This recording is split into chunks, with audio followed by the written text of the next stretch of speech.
What if the best thing you could do for your health has been right in front of you all along? Not some pricey gadget, not a miracle supplement, not even a complicated workout plan.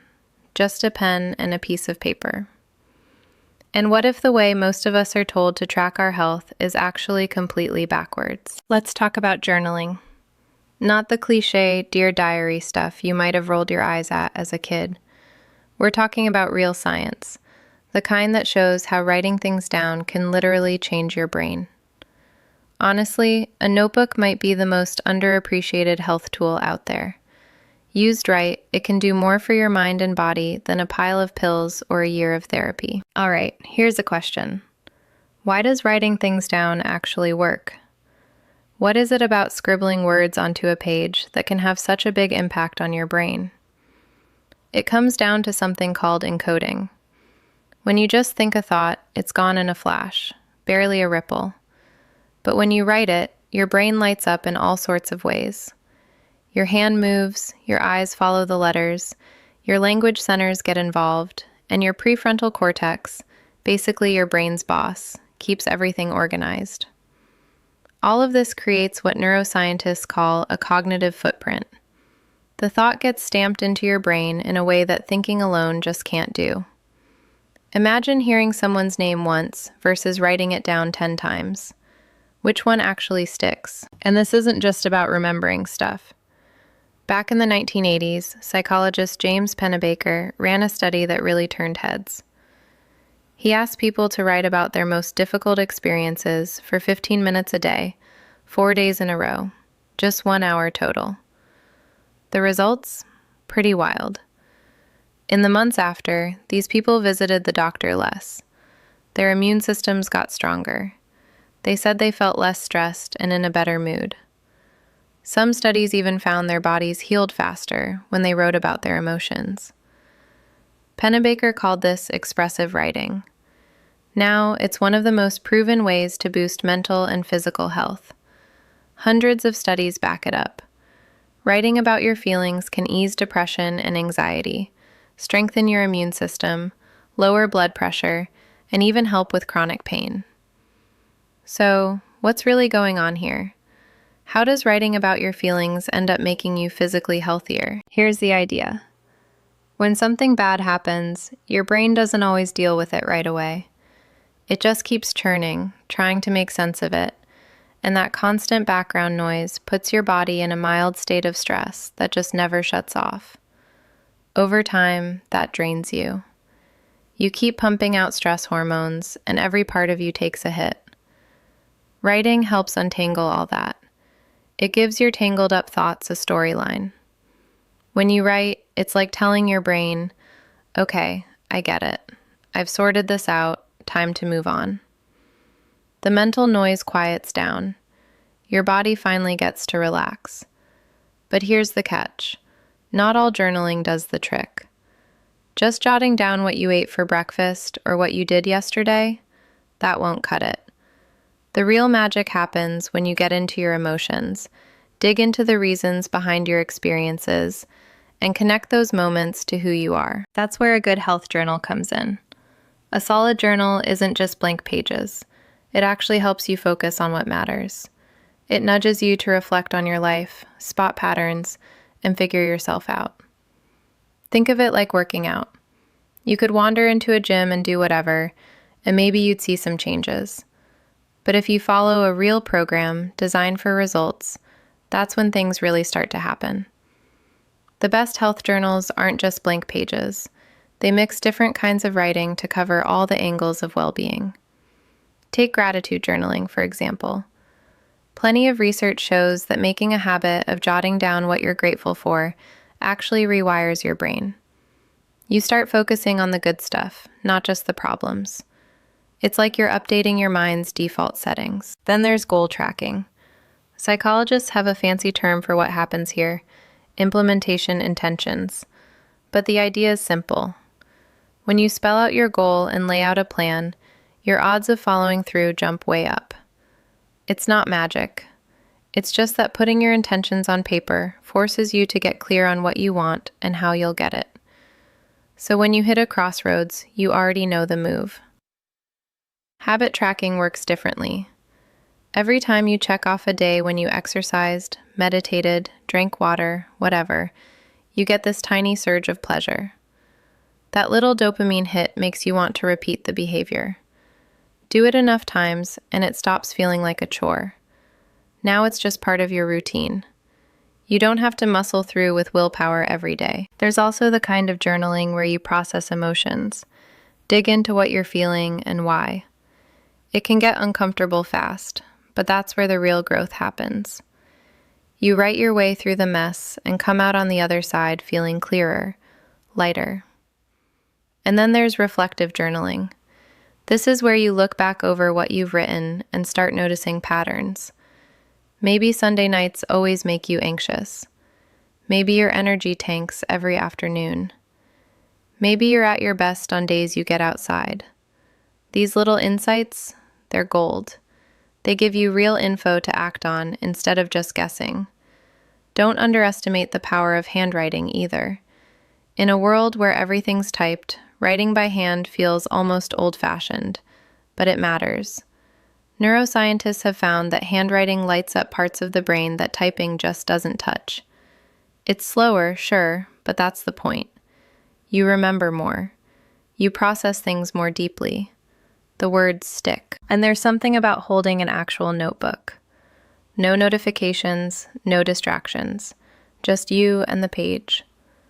That kind of quiet is rare these days, and honestly, it's worth its weight in gold. If you're trying to build a journaling habit, keep it simple. Consistency beats intensity every time. 5 minutes a day does more for you than a marathon writing session once a week. The goal isn't to write the perfect entry, it's to keep showing up. A good journal gives you structure and prompts, so you never have to wonder what to write or if you're doing it right. You just show up and let the process work. Here's something a lot of people don't realize. Journaling isn't just good for your mind. There's growing evidence that expressive writing actually affects your body at the cellular level. People who write about their emotions see stronger immune systems, higher T-cell counts, less cortisol, even changes in gene expression related to stress and inflammation. One study found that folks with asthma or rheumatoid arthritis who practiced expressive writing had fewer symptoms compared to people who didn't.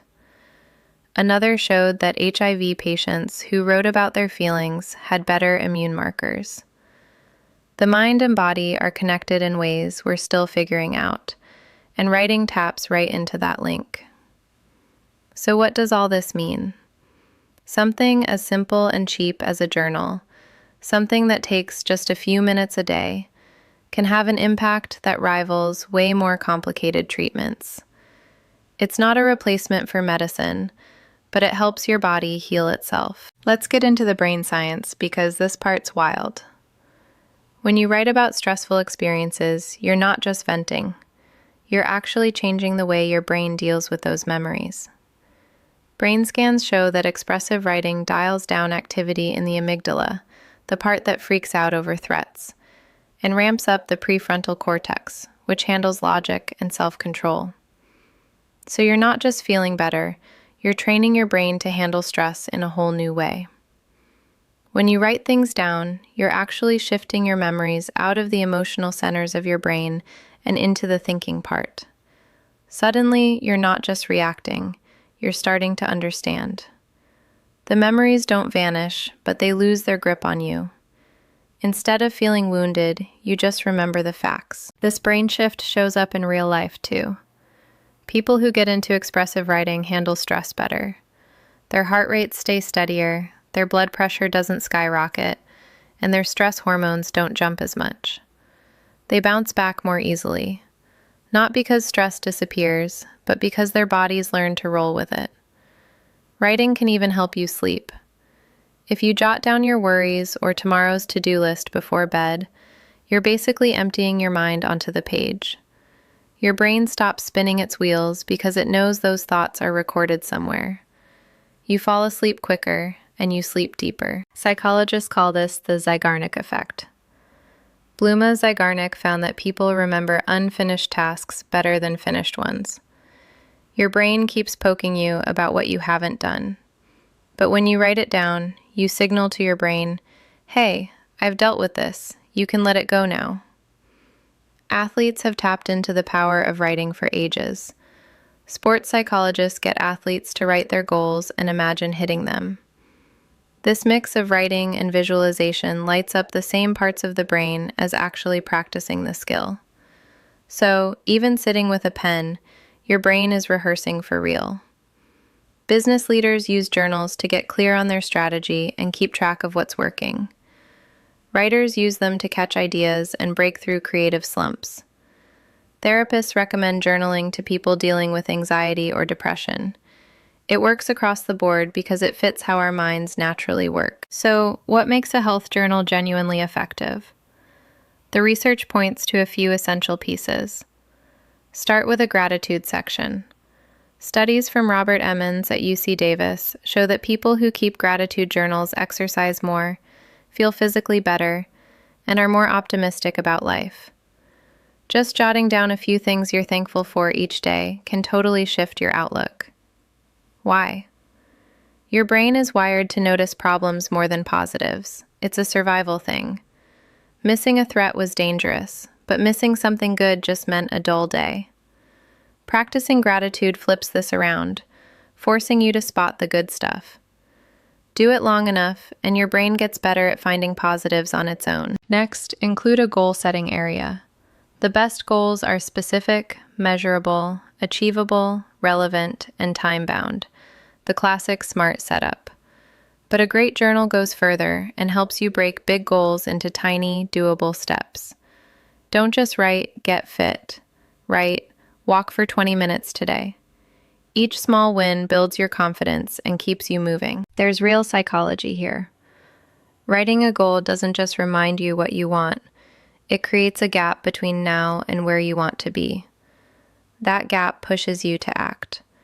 And when you break goals into daily tasks, you rack up little victories that release dopamine and lock in the habit. A habit tracker is key too. Tracking makes your progress visible. When you see a streak of good days, you won't want to break it. That visual boost keeps you going, even when you're not feeling super motivated. Over time, those habits start to run on autopilot. Tracking habits also keeps you honest. When you have to mark a day or check a box, you're making a small promise to yourself. Breaking that streak stings more than just skipping a day you weren't tracking. The chart of your progress turns into its own kind of motivation. Finally, make room for emotional processing. This can be as simple as prompts like, "What's been on my mind?" or "What emotions stood out today?" The point is to take what's inside your head and put it on paper so you can see it more clearly. This is where the Pennebaker protocol really shines. The point isn't just to jot down your feelings, it's about digging into them. Why did I react like that? What set me off? Does this feeling remind me of something else? How does it tie into the rest of my life? When you get into that kind of depth, that's when the real health benefits show up. Next, your journal needs a spot for reflection. Take some time, maybe once a week or once a month, to look back and spot patterns. What went well? What didn't? What did you actually learn about yourself? That kind of thinking, stepping back and examining your own thoughts, is where you actually start to grow. Reflection is what turns random experiences into real insights. Without it, days just blur together. With it, you start to understand yourself and make deliberate changes instead of running in circles. There's real psychology here. Writing a goal doesn't just remind you what you want. It creates a gap between now and where you want to be. That gap pushes you to act. And when you break goals into daily tasks, you rack up little victories that release dopamine and lock in the habit. A habit tracker is key too. Tracking makes your progress visible. When you see a streak of good days, you won't want to break it. That visual boost keeps you going, even when you're not feeling super motivated. Over time, those habits start to run on autopilot. Tracking habits also keeps you honest. When you have to mark a day or check a box, you're making a small promise to yourself. Breaking that streak stings more than just skipping a day you weren't tracking.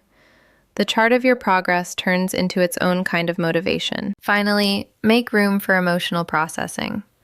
This can be as simple as prompts like, "What's been on my mind?" or "What emotions stood out today?"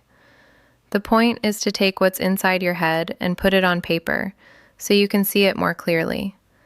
This is where the Pennebaker protocol really shines. The point isn't just to jot down your feelings, it's about digging into them. Why did I react like that? What set me off? Does this feeling remind me of something else? How does it tie into the rest of my life? When you get into that kind of depth, that's when the real health benefits show up. Next, your journal needs a spot for reflection. Take some time, maybe once a week or once a month, to look back and spot patterns. What went well?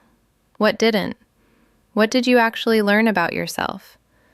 That kind of thinking, stepping back and examining your own thoughts, is where you actually start to grow. Reflection is what turns random experiences into real insights. Without it, days just blur together. With it, you start to understand yourself and make deliberate changes, instead of running in circles. And these aren't one-and-done questions. You keep coming back to them. Every time you write, you get a little closer to the truth. Every time, you understand a bit more. Every time, you shape yourself into the person you actually want to become.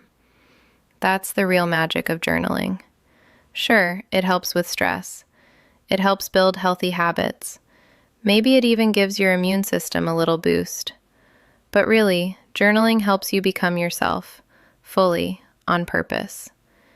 In a world constantly shouting at you about who you should be, what you should want, and how you should live, sitting down with your journal is a quiet act of rebellion. It's you saying, "No, I'll decide for myself." It's you making space to actually hear your own voice. It's you living with intention, not just drifting.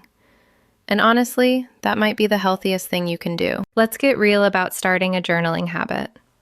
Knowing the research is nice, but actually making it stick, that's a whole different challenge. The classic mistake? People go all in right away. They buy the fanciest notebook, promise themselves they'll write for an hour every day, power through for a few days, and then, boom, burnout. They get overwhelmed and quit. A smarter move is to start ridiculously small. Seriously, write for 2 minutes, or just one sentence. Don't worry about being deep or filling up pages yet. You're just building the muscle of showing up. Once that's second nature, you can write more or dig deeper. Here's another trick. Pair journaling with something you already do every day. Maybe you write right after brushing your teeth or just before bed. When you hook a new habit onto an old one, it's way easier to remember and stick with it. Keep your journal out in the open where you'll see it. If it's hidden in a drawer, you'll forget about it. But if it's on your nightstand or next to your laptop, that little visual nudge helps you remember to actually use it. And don't get hung up on doing it right. Some days you'll pour your heart out for pages. Other days, it's just a quick note about what you had for lunch. Both count. The point is the practice. Just showing up for yourself is what matters. One thing research makes clear: missing a single day doesn't break your habit. But skipping 2 days in a row is where things start to slip. So if you miss a day, don't beat yourself up. Just pick up your pen the next day. One miss is no big deal. 2 in a row makes it tougher to get back. The great thing about journaling is that it grows with you. In the beginning, simple prompts are enough. As you get more comfortable, you can go deeper. The journal meets you where you are, always ready for whatever you bring to it. Some people find that sharing parts of their writing with a trusted friend or therapist adds another layer of benefit. It can open up new perspectives and help you see things more clearly. But remember, the heart of journaling is private. The magic happens when you're honest with yourself, not performing for someone else. Worried that journaling will make you dwell on negative stuff? For most people, it's actually the opposite. Writing about tough experiences helps you process and move through them. Avoiding those feelings is what keeps you stuck, not facing them head on in your journal. Of course, if you're dealing with trauma or serious mental health struggles, having a therapist to guide you is important. Sometimes journaling brings up big feelings, and professional support can make it safer and more manageable. But for most of us, dealing with the everyday stress and messiness of life, journaling is a simple, safe, and powerful tool. All you need is a little time and some honesty. No side effects, no fancy equipment, nothing to lose. It's always there when you need it. Life is noisy and complicated. Journaling cuts through that. It gives you a quiet space just for you, where you can make sense of things. People have done this forever. Marcus Aurelius, Virginia Woolf, and plenty of folks whose names you'll never know, but whose lives were richer for it. The tools change, but the need for reflection doesn't. We all want to understand ourselves. We all need to process what happens to us. We all need to hear our own voice sometimes. And honestly, a journal is still one of the best ways to do that. If you found this deep dive on the infographics helpful, or it nudged you to try journaling, let us know with a like. It helps us out and tells us you want more content that digs into real science and practical well-being. Make sure to subscribe and hit the notification bell so you don't miss what's next. We've got more coming up. Deep dives into the science behind everyday stuff, happiness, and tools that actually make a difference. And hey, we want to hear from you. Do you journal? What does your practice look like? Noticed any changes in your life? Drop your stories in the comments. We read them all, and your experiences help make this community stronger. If you know someone who's been feeling stressed, send them this video. Maybe they just need a quick, science-backed way to catch their breath. A few minutes of quiet can really change things.